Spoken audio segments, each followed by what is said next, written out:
Баршаңызға қайырлы күн, менің каналыма қош келдіңіздер. Бүгін сіздерге айсти компотының рецептімен бөлісетін боламын. Менімен бірге болыңыздар.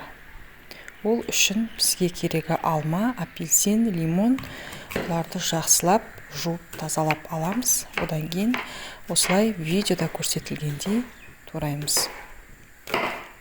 Бір алма және бір апельсинді толық тураймыз.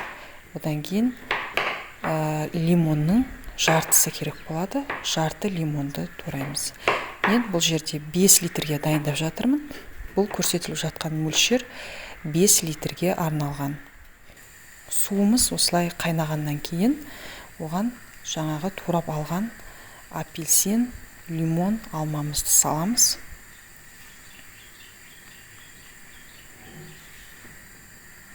Салғаннан кейін 5 литрге 500 грамм қантты қосамыз.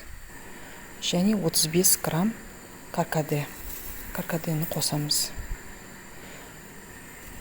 Енді араластырып қайнатамыз. Қайнату уақыты 20 минут.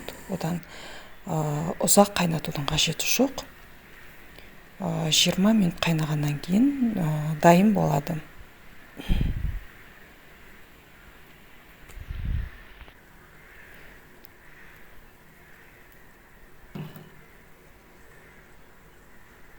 Тура осы мен көрсеткен мөлшермен жасасаңыздар, қатты, тәтті де емес, су татып та тұрмайды дәмі, орташа дәмде болады.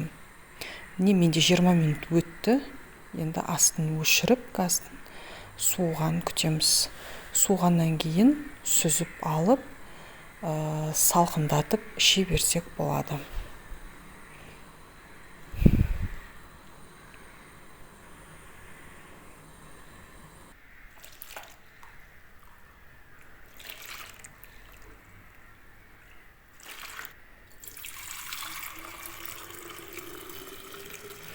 Бұл магазиндегі сусындардан 100 есе, 1000 есе артық сусын балаларыңызға жасап беріңіздер. Өте керемет шөлді басатын сусын. Менімен бірге болғандарыңызға рахмет. Сау болыңыздар.